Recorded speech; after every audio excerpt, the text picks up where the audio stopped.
Goiás faz a sua terceira partida consecutiva sem criar absolutamente nada, perde, inclusive a segunda dentro de casa de maneira correta. Acho que se a gente fosse falar em injustiça no futebol, não seria outros resultados diferentes. E hoje é mais fácil a gente olhar para a parte de baixo da tabela, mesmo de cabeça quente. Eu acho que o Goiás só não vai cair esse ano, porque tem adversários muito piores do que ele, e essa sequência preocupante também de 4 partidas sem vitórias na Série A do Brasileirão. No vídeo de hoje eu quero comentar com vocês tanto que foi, mais uma vez, essa derrota é inaceitável, beleza, com todo respeito a Botafogo e Fortaleza, mas quando você olha essa sequência dentro de casa, no mínimo que a gente espera, no mínimo mesmo, são 2 pontos e o Goiás não conseguiu fazer nenhum, e mesmo vindo de uma boa fase, entendo também os desfalques, essa sequência agora que terá pela frente, e a tendência é que não será boa, como eu já havia falado para vocês, não imaginava essa permanência tão suave no Goiás neste ano de 2022, o que é extremamente normal para um elenco limitadíssimo, o que não tem culpa da diretoria, beleza, uma folha salarial a menor da Série A do Brasileirão, não dá para cobrar tanta coisa assim, mas enfim, tentar balancear aqui um ponto para vocês,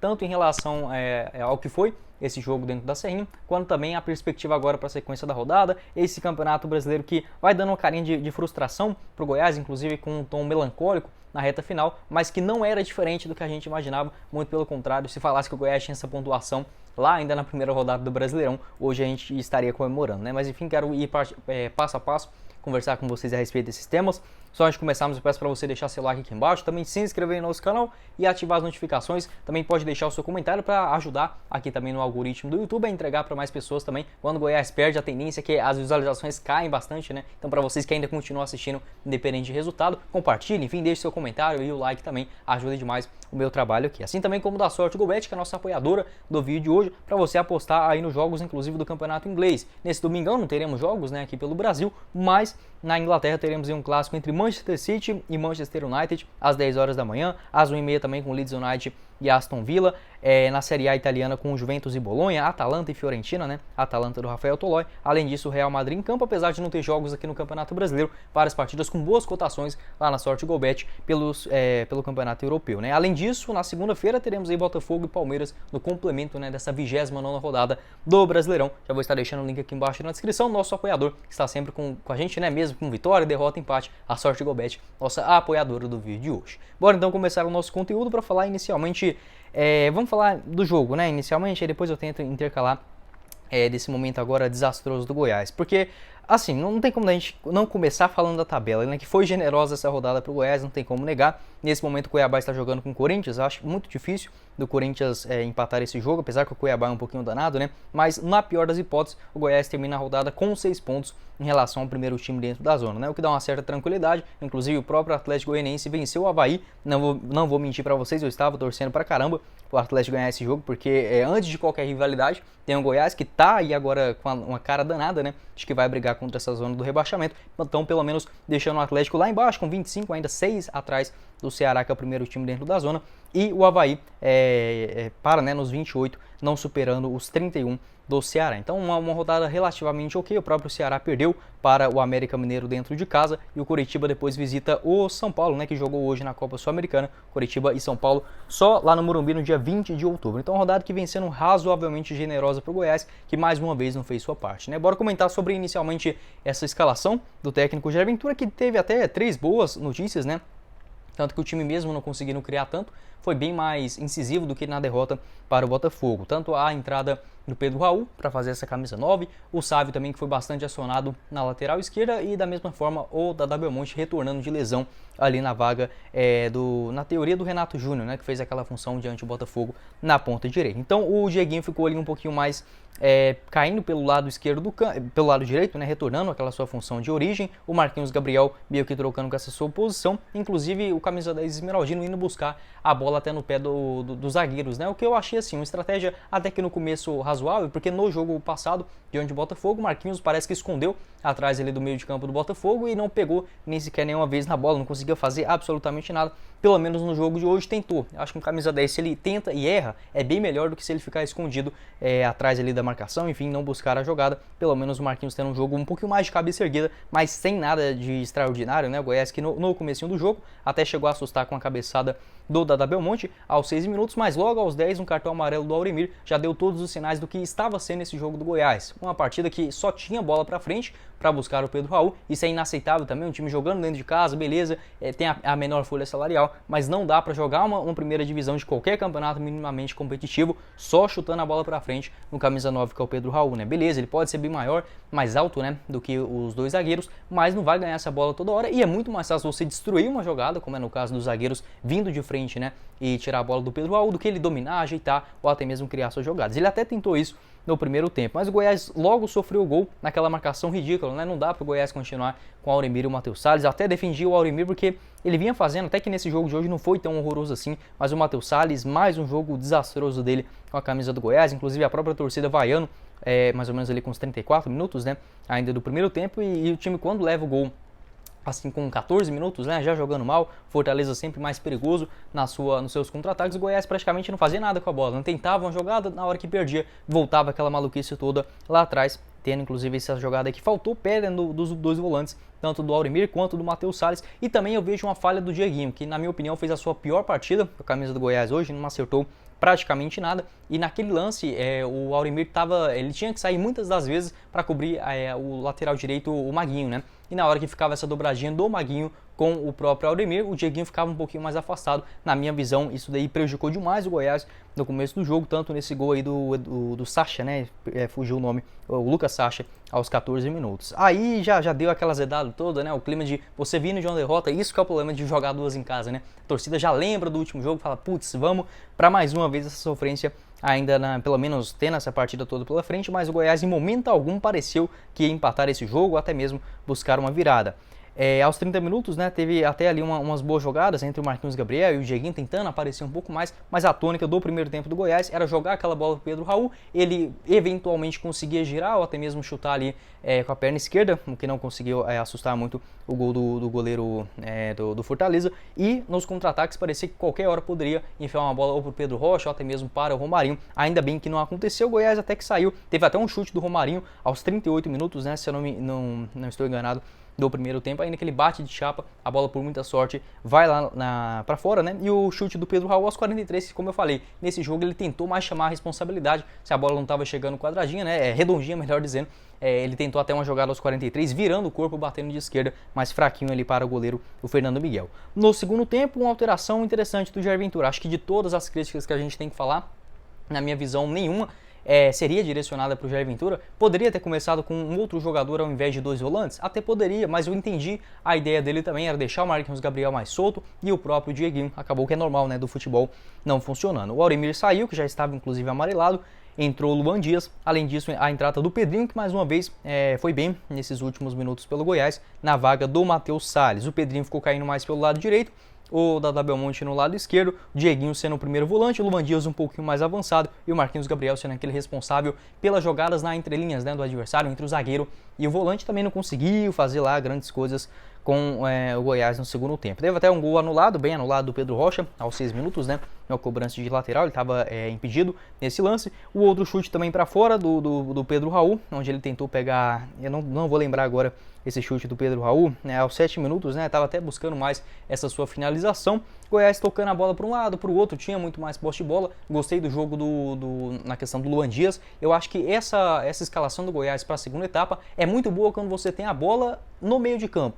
O Goiás tentava demais buscar o Dada Belmonte no lado esquerdo, que praticamente não funcionou também, mas quando perde a bola para recuperar, era no mínimo 2 a 3 minutos, né? Então é uma boa estratégia quando no caso você está perdendo, mas o Fortaleza também teve algumas chances ali perigosas, um chute do Romero, né, para uma boa defesa do Tadeu, outros que acabou não sendo completado, então o Goiás acabou ficando bem mais vulnerável na segunda etapa e sem criar tantas chances assim. Eu diria que o melhor momento do Goiás no jogo foi mais ou menos entre os 8 minutos até mais ali uns 15, 20 minutos, aí já acabou tudo, né? O Goiás não conseguiu criar mais nada. Teve um chute do Dada Belmonte que ele acabou pegando para fora aos 18, aos 12 minutos, um pouquinho antes, o Lucas Alder cabeceou numa cobrança de escanteio do Sábio, e mais uma vez, né, se você tá com um centroavante dessa altura na zaga, no ataque, o Lucas Alter também, que é um zagueirão muito alto lá na frente, por que o Sábio vai ficar cobrando aquele escanteio lá no segundo pau, né? Não entendo esse tipo de lance também. Para mim, todo escanteio tem que ser fechado no primeiro pau, você dá muito mais trabalho para a defesa adversária, mas enfim, né, o Goiás só teve essa chance com o Lucas Alter de cabeça, até teve ali uma outra, o Sábio sendo bastante acionado, né? Tanto nas suas cobranças de escanteios, bolas paradas em geral, apenas o Marquinhos Gabriel, que quando era uma falta ali no meio de campo, né, ele que cobrava, e também em alguns outros cruzamentos. Fortaleza até pareceu ser um time, estar bem bem mais cansado aos 15, 20 minutos. Logo o técnico Vojvoda, né, entra com o Galhardo e também o Moisés aos 19, que conseguiu até controlar a bola lá na frente. O Dieguinho praticamente errando todas as suas jogadas, né, tanto de saída de bola, de bote, ou até mesmo em algum outro drible. Como eu falei, né, não dá para crucificar um jogador, né, mas se foi mal, a gente tem que falar. Pior partida dele certamente com a camisa do Goiás, e acabou sentindo demais, né, teve o cartão amarelo para o Sávio aos 29, depois o Nicolas acabou entrando na vaga do próprio Marquinhos Gabriel e o Renato Júnior no Dadá Belmonte, e o Goiás, que ficou mais ou menos com uns 15 minutos com 3 centroavantes, né, de área, todos eles com quase ali 1,90 m, se a gente pegar a média de altura dos três, não cruzou nenhuma bola na área. A única que foi, se eu não me engano, foi aquele cruzamento do Pedrinho, lá no lado direito, que sempre estava rabiscando. Acabou que nem o Nicolas, nem o Pedro Raul chegou na bola, né? Então, assim, é muito ruim de bola, sabe? São jogadores que eu não estou julgando o Goiás em si, mas eu vejo um problema geral dentro do futebol brasileiro. Se você está com 3 atacantes, você não consegue cruzar uma bola na área, será que não tem essa qualidade de parar uma bola aqui, ó, joga essa bola para frente? O Goiás não fez nada disso para incomodar o Fortaleza, que até ficou bem mais próximo do segundo gol do que do Goiás no empate nos minutos finais. Acabou que, como eu disse, né, não acertou aquelas outras jogadas. No geral, não foi uma partida assim desastrosa do Goiás na questão coletiva, individual, melhor dizendo. Coletivo, o Goiás não conseguiu criar muita coisa, e no primeiro tempo, quando foi exigido, também a marcação falhou bastante. Mas, assim, teve até ali para finalizar nessas questões do jogo, né, uma cabeçada do Tadeu para fora no escanteio já ali nos minutos finais, nos acréscimos. Aquele outro cruzamento que o Pedrinho, né, como eu falei para vocês, ficou o Nicolas e o Pedro Raul, foi a única jogada que o Goiás... se a bola não vai chegar redondinha, tocando de pé em pé, por que não cruza desde o começo? Assuma essa postura logo. O Goiás, infelizmente, tentou ali para todo lado, mas realmente parecia muita falta, tanto de qualidade quanto até mesmo de confiança, né, dos jogadores de pra cima. Fica uma sequência muito complicada agora, como eu falei para vocês, não estava confiante para esses dois jogos. Eu não sei se é porque a gente vai acostumando ver o time, né? E quando tá próximo de acontecer uma sequência ruim, a gente como torcedor acaba pensando nisso, né? E são dois adversários que o Goiás teria que pelo menos fazer 2 pontos, acaba perdendo, e na minha opinião vai perder pro Ceará também no próximo jogo. Então, assim, vai embolar tudo com 37. É difícil, sabe? Não acho que o Goiás caia, volto a falar nisso, porque tem muito time ruim. Acho que Avaí, Atlético Goianiense e Juventude, esses daí merecem muito mais do que o Goiás jogar a Série B do ano que vem. Mas o Cuiabá vem numa sequência boa, inclusive até conferir quantos que tá esse jogo deles, né? O Ceará também vem numa sequência muito ruim, mas como eu falei, se o Goiás... o Ceará tem 31 só, né? Acabei confundindo essa questão, mas enfim, se o Goiás perde esse jogo pro Ceará, na minha opinião, são os dois times que vêm de pior momento nesses últimos jogos, né? Então, ainda bem, acabei confundindo aqui a pontuação. O Ceará tem 31, né? E o Goiás 37, ainda tem essa distância de 6 pontos. Então, assim, não pode de jeito nenhum, como eu já havia falado aqui nesse jogo, né? Não podia perder de jeito nenhum essa partida para o Fortaleza. Acabou que aconteceu, agora é bola pra frente. Uma sequência absurda de jogos agora pela frente, né? Tanto o Ceará na próxima quarta, quanto também o Internacional no Beira-Rio. 2 jogos difíceis demais, né? Se o Goiás conseguir voltar aí com 2 pontos, já estaria até uma pontuação aceitável, mas não pode pensar só assim, sabe? Na minha opinião, com 43 pontos nesse ano, já dá para escapar. Então, aparentemente não vai ser uma tarefa mais tão difícil assim, mas poderia ter acabado já com essa discussão muito rápido, né? Depois desses 2 jogos ainda teremos tanto o Corinthians, né? Um jogo onde o Corinthians vai jogar com todos os reservas entre os 2 jogos, né, da Copa do Brasil, e também contra o Cuiabá no outro domingo, né, lá no dia 23 de outubro. Finaliza essa sequência e pelo menos o Goiás vai ter 2 jogos acessíveis, mas o Goiás é tão sem vergonha que eu não consigo acreditar em 2 vitórias, né? Como eu falei pra você, essa coisa de olhar Botafogo e Fortaleza em casa e cravar vitória, isso daí é só pra quem não conhece o Goiás, né?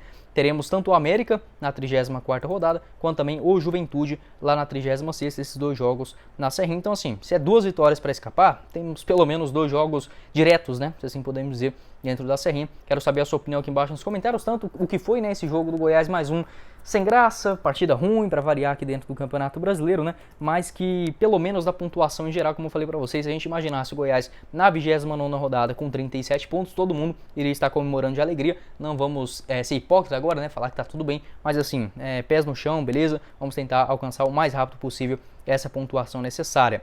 Em relação às estatísticas do jogo, o Goiás inclusive teve até mais posse de bola, 55 contra 45 do Fortaleza, chutou 12 chutes, né, mas apenas 3 em direção ao gol. Fortaleza chutou 14, sendo 4 na direção correta. O Goiás praticamente não incomodou em nenhum lance, né, o goleiro, o Fernando Miguel. Precisão dos passes, 81%.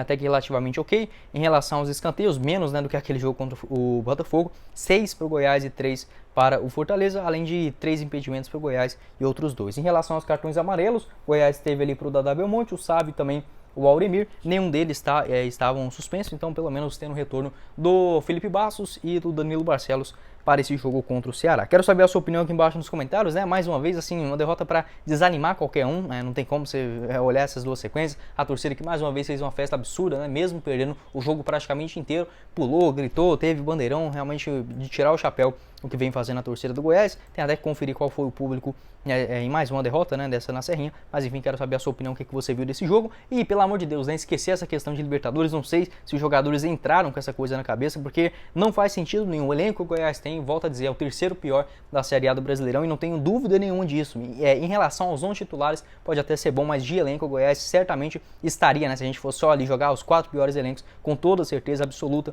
estaria entre os 4 piores, então esquece essa coisa de Libertadores, se chegar aos 43, 45, aí bola pra frente, mais um momento do Goiás, e assim pensar nesses 43 pontos, que na minha visão já vai dar para escapar, até menos, uns 41, mas ter a pontuação mais segura possível, buscar uma vaguinha na Sul-Americana e depois pensar numa hipótese dessa, né? Não dá para a torcida ficar cobrando isso querendo ou não, né? Acaba resvalando nos jogadores. Quero saber a sua opinião, essa sequência, o que você mudaria para esse jogo mais uma vez difícil lá no Ceará? Como eu falei, o Ceará vem de mais 2 derrotas, né? Seguidas, inclusive, nesse Campeonato Brasileiro, mas o Goiás adora também ressuscitar já quem já está encaminhando para a zona de rebaixamento, né? Tem que torcer demais aí para acabar não se colocando no lugar do adversário. Quero saber a sua opinião, né? O que é que você mudaria, enfim, deixe seu comentário aqui embaixo também para ajudar dentro do engajamento nesse vídeo. Peço desculpa também não tem como, eu não consigo fingir alguma coisa que eu não vi dentro do jogo aqui, ou ficar sorrindo, né? Ficar feliz demais com um resultado desse, mas como falei, bola para frente, né? E buscar essa sequência agora, essa maratona de jogos até o próximo domingo, mais 2 partidas, né? Contra o Ceará Internacional fora de casa, finalizando a sequência com o Corinthians,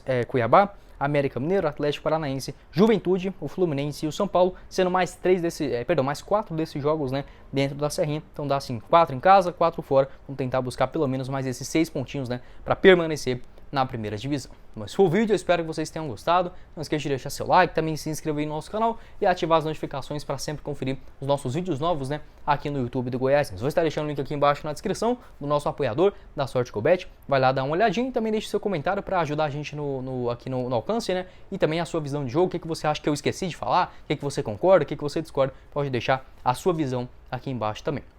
Quem falou com vocês foi o Guilherme e nos vemos na próxima oportunidade. Meus caros esmeraldinos. Valeu, galera!